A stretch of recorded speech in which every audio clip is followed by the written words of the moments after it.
Bonsoir à tous, j'espère que vous allez bien. Donc, ici, nous continuons la correction du sujet d'optimisation 2 avec la question 34. Considérons la fonction h de x, y, z est égale à x au carré moins y au carré plus z au cube définie sur r au cube. Alors, je vais écrire la fonction en question. C'est ici h de y, x, y, z qui est égal à x au carré moins y au carré plus z au cube. Ok. Quelles sont les questions qu'on nous pose? On nous dit l'équation h de y z est égal à 0 définie par z comme une fonction implicite de x, y dans le voisinage de x égale à 6 y n'est pas de classe C1. Déjà, on va voir pour la classe. Pour que cette fonction soit de classe C1, il faudrait que déjà la dérivée de quoi? De h en fonction de x soit de forme soit égale à un polynôme et que ça continue. Donc, ça va respecter deux conditions. Polynomial, polynomial et continue. Et cela on a fait pour x, pour y et pour z. Donc ici, lorsqu'on fait la dérivée de h en fonction de la dérivée de x, qu'est-ce qu'on obtient? La dérivée de 2x de x au carré, ça fait quoi? Ça fait 2x. Donc on voit bien ici que quoi? C'est un polynôme et c'est continu, un polynôme continu sur R. Ici, si on fait la dérivée de h en fonction de la dérivée de quoi? De y, on obtient quoi? On obtient moins 2x également. C'est un polynôme et c'est continu sur R. Et si on fait la dérivée de h en fonction de la dérivée de z, on obtient quoi? On obtient 3z au carré. Donc également ici, c'est un polynôme et c'est continu sur R. Par conséquent, ici, la fonction là est de classe quoi? Elle est de classe C1. Donc nous ne devons pas cocher cette réponse-là. Ensuite, on dit l'équation qui est égale à 0 définit z comme une fonction implicite x, y dans le voisinage de x égale à 6 et y égale à 3, bien que h ne soit pas de classe C1. Ici, comme je vous l'ai dit, h est de classe quoi? Est de classe C1. Comme je vous l'ai dit, on nous dit ici que h ne soit pas de classe C1. On sait très bien que quoi? H est de classe quoi? H est de classe C1. Donc ici, nous n'allons pas cocher la réponse A ni la réponse B. On nous dit ici x égale à 6 et y égale à 3, alors z est égal à moins 3 satisfait l'équation h de x, y égale à quoi? Égale à 0. D'accord. Donc si on a, nous allons vérifier ça. Comme on a ici x qui est égal à 6, y qui est égal à 3 et z qui est égal à quoi? Qui est égal à moins 3. Alors h de 6, 3, moins 3, ça me donne quoi? Ça me fait ici 6 au carré moins 3 au carré plus moins 3 au cube. Donc, qu'est-ce que j'obtiens? Ici, si je tape 6 au carré moins 3 au carré plus en parenthèse moins 3, excusons 3, j'obtiens quoi? J'obtiens 0. Par conséquent, ici, la réponse C, elle est correcte. On nous dit l'équation h de x, y, z ne définit pas z comme une fonction implicite de quoi? De x, y dans le voisinage de x égale à 6, y égale à 3 et c et h est de classe quoi? Est de classe C1. Donc, pour que z soit défini comme fonction implicite de quoi? De x et de y, il faudrait qu'elle respecte une condition. Il faudrait que la condition sera respectée, c'est que la dérivée de quoi? De h en fonction de quoi? La dérivée de z soit différente de quoi? De 0. Et que si on constate bien que si la dérivée de h en fonction de la dérivée de z, c'est égal à quoi? C'est égal à 3z au carré. Donc 3z au carré, on nous a dit quoi? On a dit que z est égal à quoi? Est égal à moins 3. Ce qui implique que la dérivée de h en fonction de la dérivée de z est égal à quoi? 3 fois moins 3 au carré. Donc ici, 3 fois, entre parenthèses, moins 3 au carré, ça fait quoi? Ça fait bien 27. Par conséquent ici, l'équation définit z comme une fonction implicite de x et de y dans le voisinage de x égale à 6 et y égale à 3 et h est de classe quoi? Est de classe C1. Vous cochez la réponse D. Ensuite, on a ici h est égal à moins racine de 5 et z est égal à moins 1. Alors, cette fonction s'annule lorsque y égale l'opposé de quoi? Du double de la valeur de z. Donc, si j'ai x qui est égal à moins racine de 5 et j'ai z qui est égal à quoi? Qui est égal à moins 1. Qu'est-ce que j'obtiens? J'obtiens ici que j'ai h de moins racine de 5 ici y et moins 1, ça va donner quoi? Ça me donne ici moins racine de 5 au carré plus y moins 1 au cube. Et cette équation, je vais la résoudre, est égale à quoi? Est égale à 0. Donc, ce que je vais obtenir, je vais obtenir 5 ici plus y moins 1 qui est égal à 0. Bon, ici c'est y au carré, voilà, y au carré. Donc, qu'est-ce qu'on obtient? On obtient ici 4, je peux que ça, désolé, ici, je me suis trompé de la fonction, c'est moins y au carré. Donc, je vais rectifier ça ici, voilà, moins y au carré, je réponds. Donc, h de moins racine de 5, y moins 1 est égal à moins racine de 5 au carré moins y au carré plus moins 1 au cube qui est égal à 0. Donc, si on résout l'équation, on fait quoi ici? Moins racine de 5 au carré, ça fait 5 moins y au carré moins 1 est égal à 0. Du coup, on obtient quoi? 5 moins 1, ça fait 4. 4 moins y au carré est égal à 0.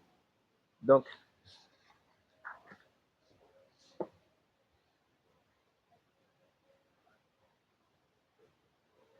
4 moins y au carré est égal à 0. Ce qui implique que quoi? Y au carré est égal à 4. Par conséquent, y est égal à 2 ou y est égal à quoi? Est égal à moins 2. Donc, parmi les deux valeurs, laquelle va nous arranger?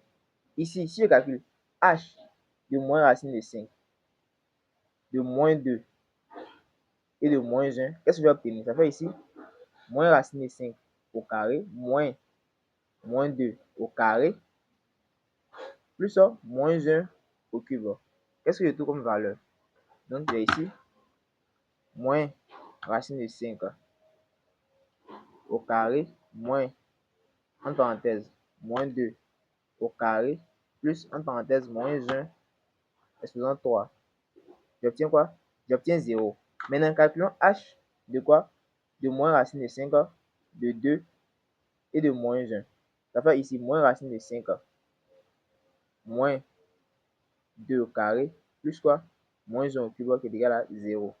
Donc, même si ici, y est égal à quoi? Est égal à 2, ça donne toujours quoi? Toujours 0. Donc, par conséquent, ici, on est d'accord avec le fait que cette fonction s'annule lorsque y est l'opposé du double de la valeur prise par quoi? Par z. L'opposé du double de la valeur prise par quoi? Par z. Et c'est égal à moins 2. Non, l'opposé du double de la valeur prise par z, c'est quoi? C'est 2 ici. Voilà. Donc, ici aussi, vous cochez la réponse quoi? Vous cochez la réponse E. Voilà. Ensuite, nous passons à la question 35. La question 35, on nous décomposer la forme quadratique suivante. Bon, pour décomposer cette forme quadratique, c'est un peu complexe. D'accord? Donc, je ne vais pas passer mon temps à décomposer cette forme quadratique. Mais ce que je vais faire, c'est que je vais essayer de développer cette forme quadratique pour voir si on tombe sur ce qui est là. D'accord? Entre les deux, on voit sur laquelle on tombe sur ce qui est là. Donc, je vais écrire la forme quadratique. Ici, c'est Q de X, Y, Z et T qui est égal à quoi? X plus Y plus 1 demi de T au carré plus 2y au carré plus 4z au carré plus 3 quarts de t au carré. La première des choses que je vais faire, c'est que je vais développer l'élément qui est là. Donc, si c'est de x plus y plus 1 demi de t au carré, comment ça va faire? Je vais poser d'abord que c'est égal à x plus y, vous voyez, plus 1 demi de t au carré. Donc, je vais considérer que ça, c'est mon a, et ça, c'est mon quoi? C'est mon b. Donc, il y a comme c'est a plus b le tout au carré. Ce qui fait quoi? Ce qui fait x plus y au carré plus 2 facteurs de quoi? X plus y multiplié par 1 demi de t. Vous voyez? Plus ça au carré, ça fait quoi? 1 quart de t au carré. Donc, qu'est-ce que j'obtiens ici? Ça me fait ici x au carré plus 2x y plus y au carré. Ici, les deux vont se simplifier. Ça me fait ici plus tx plus ty plus 1 quart de t au carré. Donc, une fois que j'ai développé ça, je vais ajouter ce qui est là, sur l'élément qui est ici. Donc, ça va me donner, en réalité, ça me donne ici x au carré plus 2x y plus y au carré plus tx plus ty plus 1 quart de t au carré. Et j'ajoute ces éléments qui sont ici là. Ça fait quoi? Plus 2y au carré plus 4z au carré plus 3 quarts de t au carré. Je vais essayer d'arranger tout ça. Donc ici, ça me donne quoi? Ça fait x au carré, d'accord? Ici, il y a y au carré. Ici, il y a 2y au carré. Donc, ça me fait quoi? Plus 3y au carré. Donc, je passe ce que j'ai déjà fait ici. Ensuite, pardon, c'est y ici. Ici, j'ai quoi? J'ai plus 2x y. Ensuite, j'ai plus 4z au carré. Donc, je base ça. J'ai plus tx plus ty. Donc, tx, ty parti. Ensuite, il me reste quoi ici? 1 quart de t au carré, puis 3 quarts, ça me fait quoi? Ça fait 1 plus 3, ça fait t au carré. On va voir si ça correspond bien à ce qui est là. On a le x au carré qui est ici. On a le 3y au carré qui est là. Le 4z au carré également est là. Le t au carré est là. Le 2xy est là. Le xt est là et le yt est là. Par conséquent, ici, vous pouvez cocher la réponse quoi? La réponse D. Ça, c'est le premier élément. Le deuxième élément, c'est que, est-ce que cette matrice est définie, pardon, cette forme quadratique est définie positive? Oui, on dirait qu'elle est définie positive. Pourquoi? Regardez cette forme-là. Ici, pour tout x, y, z qu'on va prendre, cet élément, il sera quoi? Il sera supérieur à 0. Je réponds. Pour tout x, y, z, puisque c'est le au carré, tout cet élément sera supérieur à 0. Ici aussi, y forcément sera supérieur à 0 puisque c'est au carré. Donc ici sera supérieur à 0, ça sera supérieur à 0 et ça sera supérieur à 0. Donc on constate que pour n'importe quel nombre qu'on va prendre ici, cet élément-là, cet animal-là, il sera quoi? Il sera supérieur à 0. Donc on peut cocher ici la réponse à la forme quadratique est définie positive. Donc on coche la réponse A. Ensuite, nous passons à la question 36. Donc je change de feuille. La question 36, on nous dit quoi? On dit considère l'application f de r au carré dans R qui associe x à y pour à tout x, y associe x au carré plus y au carré. On nous demande de déterminer le gradient. Le gradient de quoi? Donc ici, je vais écrire la fonction f de x, y est égal à quoi? Est égal à x au carré plus y au carré. Donc, on nous demande de déterminer le gradient de f s'annule au point moins 1, au point 1 moins 1. Donc, comment est-ce qu'on détermine le gradient? Le gradient, c'est tout simplement ça. F de x, y, c'est égal à quoi? On fait la dérivée de f de x, y, en fonction de quoi? En fonction de la dérivée de x, aussi la dérivée de f de x, y, en fonction de quoi? En fonction de la dérivée de y. Donc, qu'est-ce qu'on obtient? Le gradient de f de x, y est égal à quoi? Ici, si je dérive en fonction de x, en fonction de x, ça me fait quoi? Ça me fait ici 2x, et si j'obtiens 2y. Maintenant, on me dit que ça s'annule en ça annule en moins 1, 1. C'est faux, ça n'annule pas en 1 moins 1. Puisque si on remplace par 1 ici, ça fait quoi ici? Si on remplace x par 1, ça fait 2. Ça fait moins 2. Donc ça n'annule pas en quoi? Ça n'annule pas en 1 moins 1. Ensuite, on demande la matrice hessienne au point 1 moins 1 à deux valeurs propres positives. On va voir. Donc la matrice hessienne. Donc la matrice hessienne de f de x, y, c'est égal à quoi? Ça fait la dérivée d'abord de f de x, y en fonction de la dérivée de x. Puisque c'est la matrice hessienne, on dérive deux fois. Ensuite, nous avons la dérivée de f de x, y en fonction de x d'abord, ici en fonction de y. Ici, nous avons la dérivée de f de x, y en fonction d'abord de quoi? De y, ensuite en fonction de x. Et ici, nous avons la dérivée de f de x, y en fonction de quoi? En fonction de y. Donc, qu'est-ce qu'on obtient? Ici, lorsque je dérive x une première fois en fonction de x lui-même, ça me donne 2x. Si je dérive une seconde fois en fonction de x, ça fait quoi? La dérivée de 2, ça fait quoi? Ça fait 2. Donc ici, j'obtiens 2.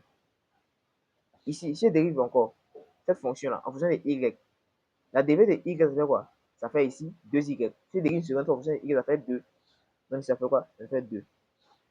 Si je dérive maintenant de cette fonction-là en fonction de x une première fois. Si c'est en fonction de x, ça fait quoi ici? Ça me fait 2x. Si je dois dériver en fonction de y ensuite, ça me fait quoi? Ça me fera 0. Donc ici, je vais venir quoi? Je vais venir 0. Ici, je vais venir 0. Donc voici la matrice quoi? La matrice x, y. Et quelle est la question qu'on nous pose? On nous dit la matrice hessienne au point 1 moins 1 a deux valeurs propres positives. Donc effectivement, la matrice hessienne là, puisque elle n'est pas dépendante de quoi? De x et de y, même si on nous dit au point moins 1, on constate que la deux valeurs propres positives qui sont quoi? 2 et 2 ici. D'accord? Donc on peut cocher ici la réponse B. Ensuite, on nous dit l'application F admet un minimum local au point 1 moins 1. L'application F admet un minimum global au point 0, 0. Ici, il faut savoir que quoi? La fonction F de x, y là, ça fait quoi? Ça fait x au carré plus y au carré. Donc, quel que soit le nombre qu'on va prendre, même si on trace la courbe, on va constater que quoi? Le plus petit, le minimum sera forcément quoi? Ça sera 0, 0, 0 à quoi? 0. Donc ici, vous cochez quoi? Vous cochez la réponse E. Voilà. L'application F admet un minimum global au point 0, 0. Vous cochez la réponse E. On continue avec la question 37. La question 37, qu'est-ce qu'on nous dit? On nous dit, on connaît l'application F de R au carré dans R qui a X associé X, Y, ainsi l'ensemble qui est là. On nous demande le gradient de F. Donc je vais écrire ça ici. Et cette fois-ci, on a quoi? On a F de X, Y est égal à quoi? Il est égal à X, Y. Donc le gradient de F de quoi? De X, Y, c'est égal à quoi? Le gradient, vous avez seulement, c'est la dérivée d'abord de F de X, Y en fonction de la dérivée de quoi? De X. Ensuite, on a la dérivée de quoi? De F de X, Y en fonction de la dérivée de quoi? La dérivée de Y. Donc, le gradient de F de X, Y c'est égal à quoi? Si je dérive cette fonction d'abord en fonction de X, ça va forcément me donner Y, puisque la dérivée de X ça fait 1. Donc, on fait Y ici. Et ça me donne quoi? Ça me donne X. La dérivée maintenant de cette fonction en fonction de quoi? De X, ça va me donner quoi? De Y, pardon, ça va me donner X. Donc, c'est comme si je viens quoi? Je viens ici Y, X. Donc, si c'est au point quoi? Au point 1, 2, ça va me donner quoi? C'est Y. Donc, ça va me donner quoi? Ça va me donner 2, 2, 1. Donc, ici, qu'est-ce qu'on nous dit? Le gradient de F au point 1, 2 est quoi? Est 2, 1. On est d'accord avec ça. Donc, on coche la réponse A. Ensuite, on nous dit l'application F admet un maximum global en 1, 2. On va vérifier ça. Qu'est-ce qu'on sait de la restriction? La restriction, bon, je vais répondre à cette question d'abord. La question D. On sait que la restriction, c'est quoi? C'est ici, Y est égal à quoi? C'est Y plus 2X est égal à 4. Ce qui implique que Y est égal à quoi? Est égal à 4 moins 2X. Or, ici, notre fonction F de X, Y est égal à quoi? Est égal à X multiplié par Y. Si je remplace Y par la valeur, ça fait quoi? X, ça veut dire quoi? 4 moins 2X. Ce qui est égal à quoi? Ce qui est égal à 4x moins 2X au carré. Si je dérive cette fonction-là, si je fais F de I, prime de X, Y, qu'est-ce que j'obtiens? La dérivée ici de 4, ça fait quoi? Ça fait 4 moins 4x. 4 moins et mais ça fait 4 moins 4x. Donc si j'essaie de savoir où est-ce que ça s'annule ici, ça fait quoi? 4 moins 4x c'est égal à quoi? C'est égal à 0, ce qui implique quoi? 4 moins 4x est égal à moins 4. Ainsi, x est égal à 1. Donc, si x est égal à 1, en venant remplacer dans cette équation-là, je vais obtenir quoi? Je vais obtenir y est égal à combien? 4 moins 2, ça fait 2. Donc, le point 1, 2 est un maximum global à la restriction de quoi? Sur cet intervalle-là. Donc, vous pouvez coucher la réponse D. Voilà.